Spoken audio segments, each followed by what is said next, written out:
Assalamualaikum warahmatullahi wabarakatuh.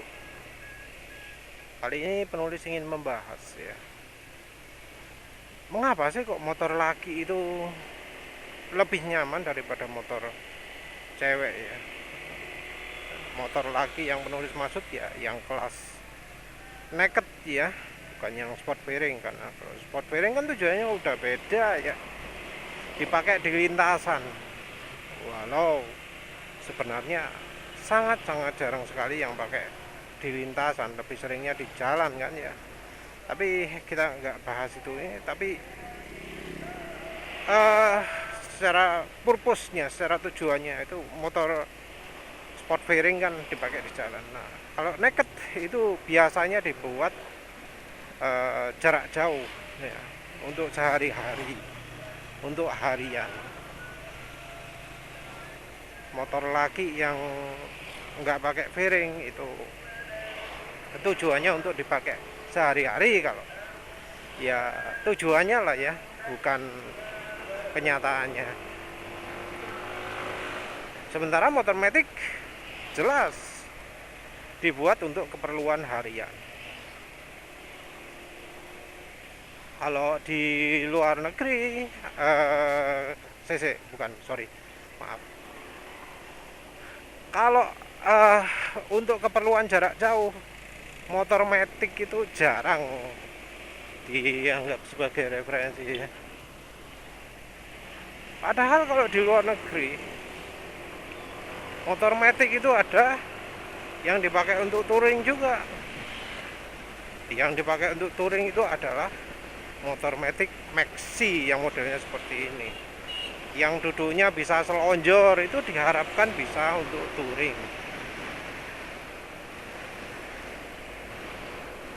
Di Indonesia ada dua kelas yang, sorry, bukan dua kelas ya, dua merek. Yang pertama adalah Honda PCX, yang kedua adalah Yamaha NMAX. Suzuki rasanya belum mengeluarkan motor Matic Adventure-nya ya, Maxinya belum ada. Yang Kawasaki nggak ngimpor, walau punya.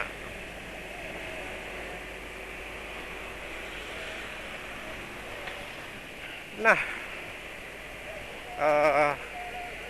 apakah pada kenyataannya begitu? Lucu ya, karena penulis pernah baca barusan ini, ada pemilik PCX 160 yang lebih milih naik bajai pulsarnya daripada naik PCX 160 yang baru kalau untuk keluar kota. Mengapa kok bisa begitu ya? Ini penulis nggak bahas cuma dari suspensi tok, dari keseluruhan. Walau memang yang pemiliknya itu mengeluhnya dari suspensi sih. Ya wes, penulis bahas secara keseluruhan.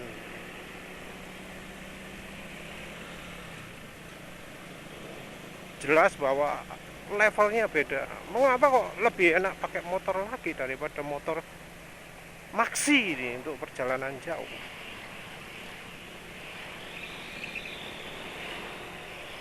Padahal sama-sama ya.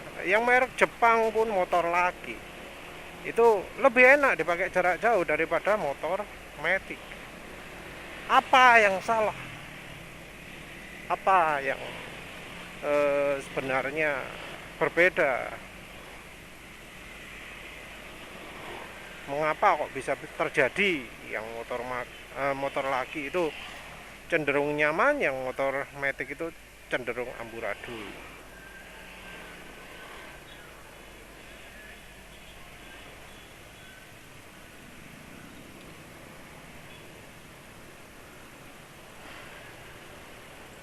Kalau soal suspensi, ini menurut penulis lebih karena apa ya, orang Jepangnya itu, desainer Jepangnya itu anu ya, eh, merasa bahwa suspensi yang lebih baik itu adalah suspensi yang bisa meredam getaran-getaran kecil dengan bantuan eh, mesin. Jadi mesin dipergunakan sebagai salah satu bagian dari suspensi. Jadi ketika suspensi bergerak, mesin juga bergerak. Bobot mesin ini membuat gerakan suspensi. Bobot mesin ini membuat gerakan ban itu nggak hanya disalurkan ke suspensi, tapi juga ke mesin.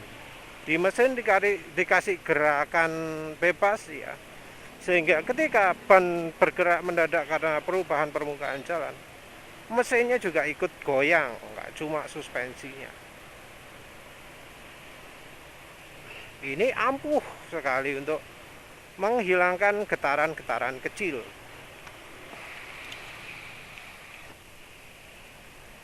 Sangat-sangat membantu sekali ketika motor masih menggunakan suspensi standar. Jadi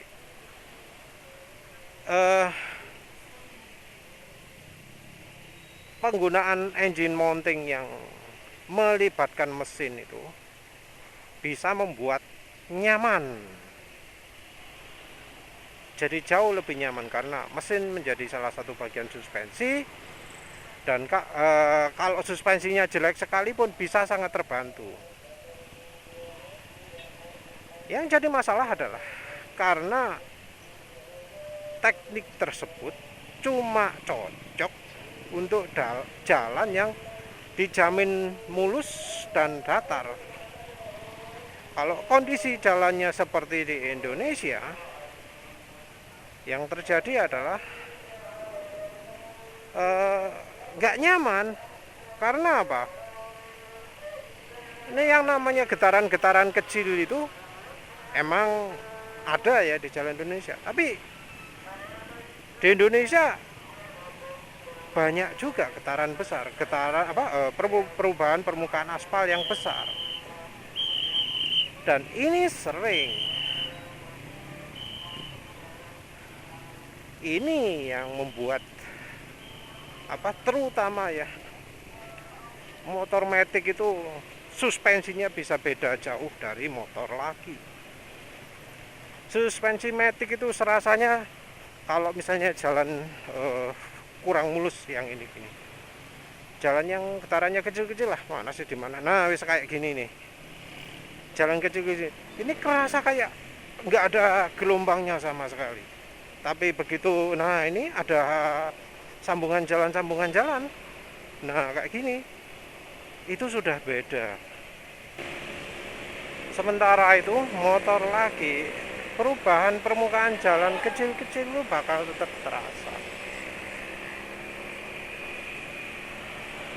Nah, jadi kalau di jalan yang perubahan permukaannya kecil, matic, desain motor matic ala Jepang itu jauh lebih nyaman. Jadi di jalan-jalan Jepang, motor matic maxi itu jauh lebih nyaman. Jadi mereka touring pakai motor maxi no problem. Nah, situasi berubah ketika motor di Indonesia yang ya kelihatan sendirilah ya dari kamera, jalannya nggak rata. Nah, di saat jalan nggak rata ini ekstrim, makanya yang goncangan besar ini akan terasa sangat-sangat menyakitkan kalau di motor maxi buatan Jepang. Di motor lagi enggak. Jadi itu ada dua faktor ya. Kalau jalannya goncangannya kecil-kecil, di motor matic maxi itu lebih nyaman. Tapi kalau goncangan perubahan permukaan jalannya besar, itu di motor lagi lebih nyaman. Oleh karena itu ya makanya penulis sering ngomongkan kalau pingin motor maticnya lebih nyaman ya dibuatlah kayak motor lagi. Jadi bagian mekanisme yang ikut menggerakkan mesin itu dimatikan, sehingga engsel itu cuma satu, diganjal stoppernya, sehingga yang jadi pivot cuma satu saja yang di mesin itu. Jadinya bagaimana? Ya jadi kayak motor lagi. Ketika ada perubahan permukaan jalan yang kecil-kecil, itu jadi kerasa. Tapi yang gede-gede jadi nggak nyentak lagi, nggak bikin sakit pinggang lagi. Jadi satu, karena ya pabrikan Jepang itu ingin mencapai kenyamanan yang paling maksimal di jalan Jepang. Mereka nggak peduli desain mereka bikin nggak nyaman orang Indonesia, karena ya mereka orang Jepang, mereka buatnya motor Jepang, ya mereka desain untuk jalan Jepang, nggak akan desain untuk jalan Indonesia.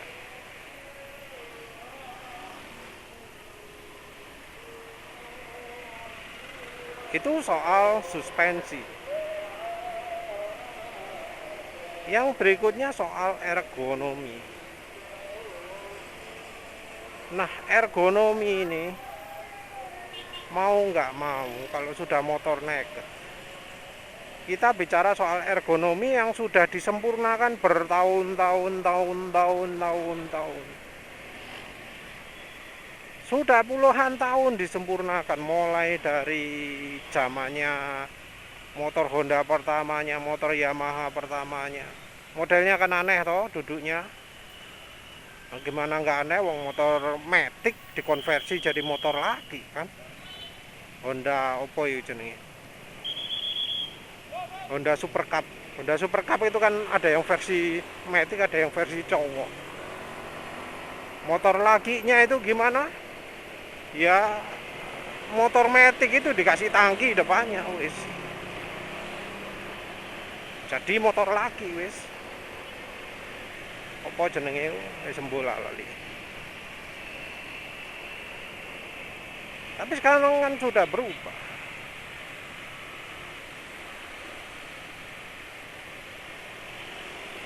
Motor laki ya tetap begitu-begitu saja. Duduknya ya begitu, tangkinya ya begitu, posisi bannya ya begitu, rantainya ya begitu. Sudah ada standar pakem khusus lah ya.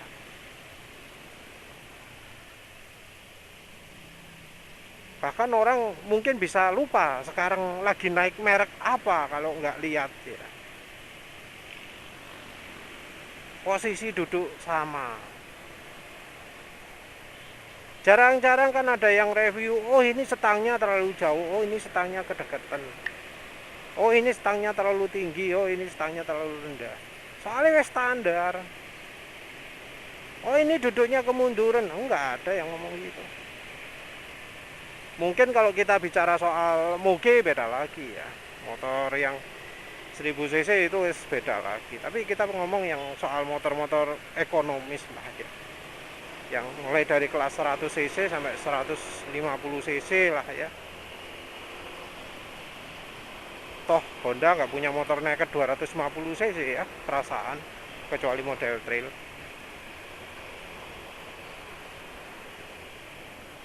Jadi sudah pakem. Dan setiap ada apa namanya facelift ya, beberapa kali kita dengar di motor Honda kayak Honda CB, ini handling disempurnakan, setang ditinggikan biar duduknya makin enak.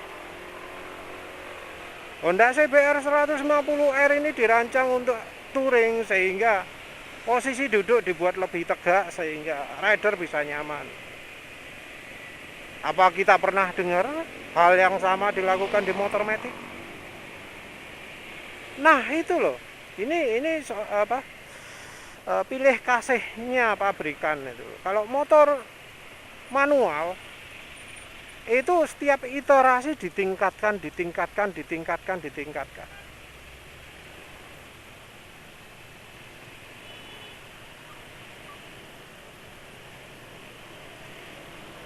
Kalau di motor Matic Maxi, sayangnya peningkatan itu apa?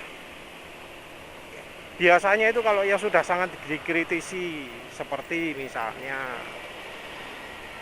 ini posisi selonjor sudah agak dipanjangkan dikit, biar bisa selonjor lebih enak. Wes. Tapi posisi duduknya sendiri enggak dikoreksi.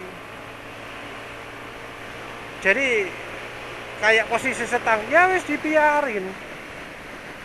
Padahal ya kita dengar sendiri gimana kalau orang yang tinggi itu naik PCX 160. Setangnya kerendahan.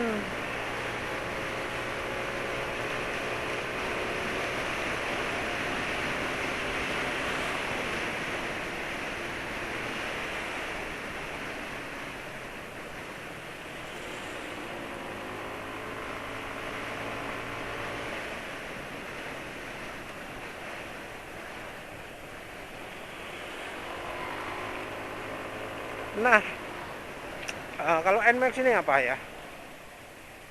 Penulis susah mau ngomong. Kalau ergonomi masalahnya soalnya NMAX ini luas. Penulis bisa maju atau mundur sehendaknya. Jadi posisi duduk penulis kan selalu tegak, malah selonjor ya. Soalnya kalau mundur kejauhan setangnya.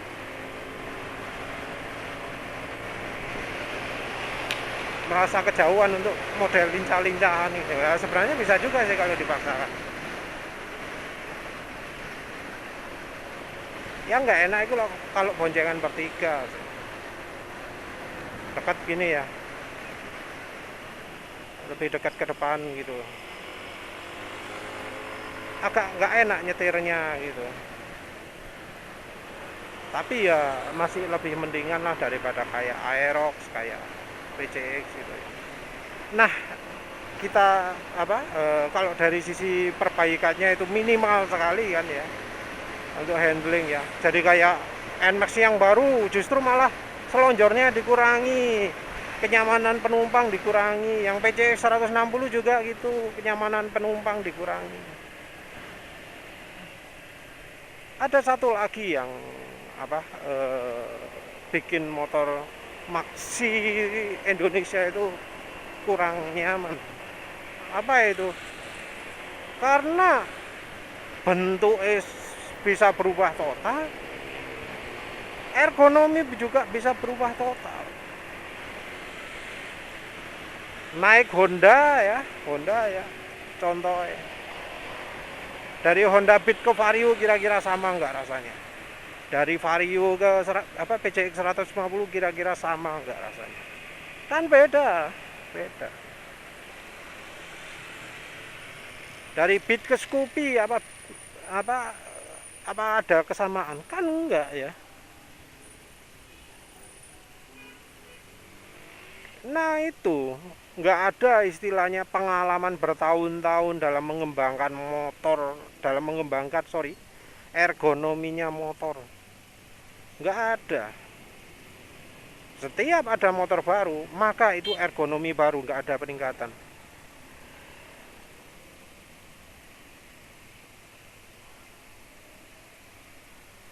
Baru tahu ada di belakang, nggak kelihatan ya.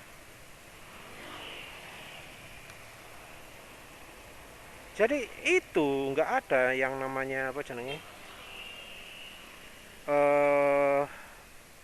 perkembangan gitu ya. Selalu fresh baru.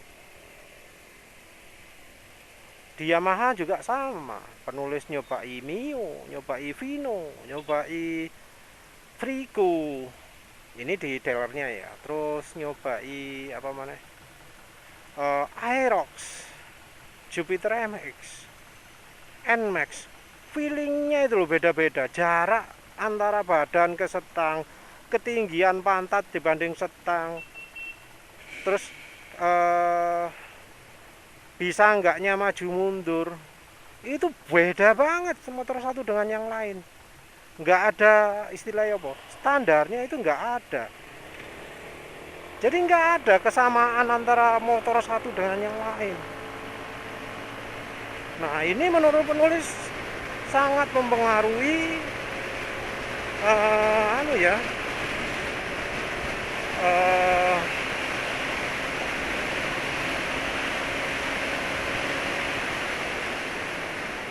sangat mempengaruhi kenyamanan ya, ergonomi nggak ada yang standar.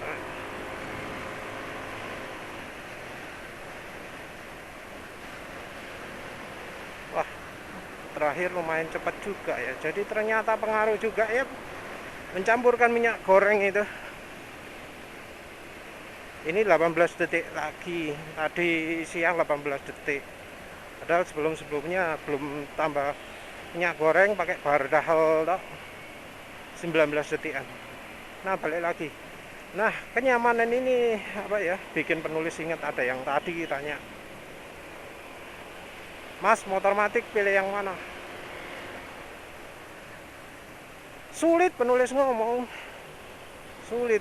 Soalnya apa, pilihannya NMAX, Aerox, dan apa jenenge, Vario. Kalau kita bicara motor standar, yang paling empuk menurut penulis Vario. Vario itu suspensinya empuk. Tapi ergonominya nggak pas.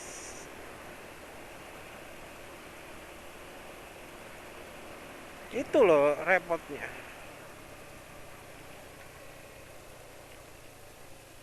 Kita bicara motor standar ya.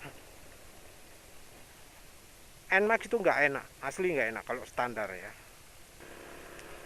Nah, kalau sudah dimodif, penulis ya jelas pilih NMAX. Ya karena kalau sudah masalah suspensinya diselesaikan, enak banget NMAX ini. Enak. Yang lain-lain termasuk bisa diabaikan lah. Mau perjalanan 100 kilo naik NMAX ini dalam kondisi seperti ini ya, penulis ya kuat-kuat aja ya, selama nggak masuk angin. Jadi penulis sekarang itu naik NMAX ini sama kayak naik Suzuki Spin. Samanya di mana? Dari rumah sampai kantor gak kesel belas. Itu yang penting. Oh iya, kalau Vario 150 gimana komentar penulis? Dalam kondisi standar atos banget suspensi nih. Ergonomi kalau badannya tingginya 160 km, wah ideal. Kalau lebih dari itu capek kaki. Itu pendapat penulis soal Vario ya. Apa bisa dimodif? Entah kalau yang depan gimana caranya modifnya itu. Butuh akal-akalan. Soalnya yang keras belakang depan, kalau belakang gampang, yang depan yang susah. Harus nyari substitusi pernya ya, per yang lebih empuk. Tapi kalau pakai per empuk nanti pas bottoming mentok ya, repot lah.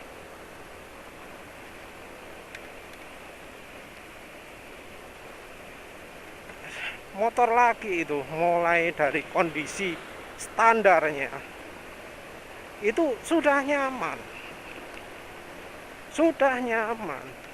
nggak perlu dimodif pun oke, masih termasuk nyaman lah. Dalam kondisi standar pun sak gak enake masih termasuk nyaman. Jarang kan orang di motor lagi itu ganti suspensi, kecuali kalau yang niat ngebut. Kalau niatnya nyari kenyamanan apa ganti? Enggak kan. Nah, kalau di motor matic, orang pingin nyaman pasti ganti suspensi. Karena emang ya suspensinya motor matic itu kelas rendah ya, nggak cuma geometrinya, nggak cuma desain engine mountingnya saja, tapi kualitasnya, kemampuannya suspensi motor matic itu parah. Dibantu motor lagi jauh. Kita nggak bicara Kawasaki, ojo. Levelnya suspensi Kawasaki ketinggian. Kita bicara cuma soal motor lakinya Honda sama Yamaha aja yang kelas-kelas rendah suspensinya itu masih lebih tinggi dari motor matic.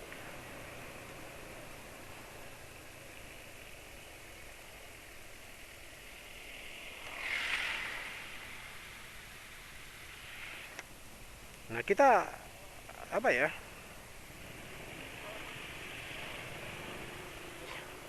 kita ini ya bisanya ya terima apa adanya lah ya. Dari pabrikan itu menyia-nyiakan pasar motor matic, menyia-nyiakan ergonomi pasar motor matic. Padahal ya di Indonesia mayoritas motor itu motor matic.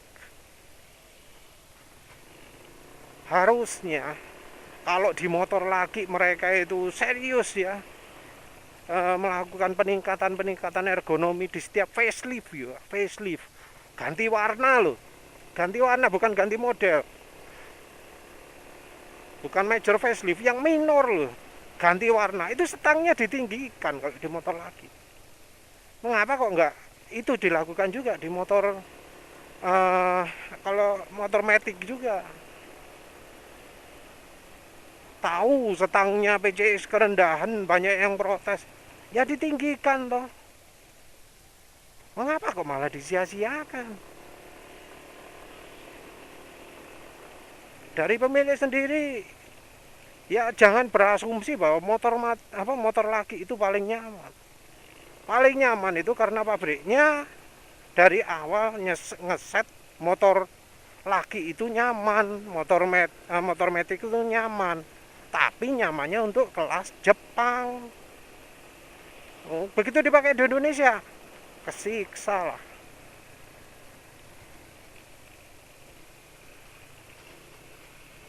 Jadi ya asal mulanya dari apa ya istilahnya, dalam tanda kutip ide jeniusnya orang Jepang ya. Ide jenius untuk bikin motor lebih nyaman, tapi ya akhirnya kacau. Dan oh iya ya, penulis lupa bicara soal peruntukan. Yang pakai motor matic itu jarang ya. Kalau di Jepang itu laki itu, yang sering cewek kayaknya. Iklannya PCX elektrik itu kan cewek. Jadi ya itu motornya dibuat dengan ergonominya cewek Jepang. Ergonomi cewek Jepang gimana ya? Nggak tinggi, 160 cm. Kalau yang 170 cm naik PCX nggak nyaman, wajar karena emang nggak didesain untuk yang 170.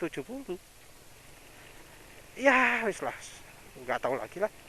Sudah begitu saja, terima kasih sudah menonton. Assalamualaikum warahmatullahi wabarakatuh.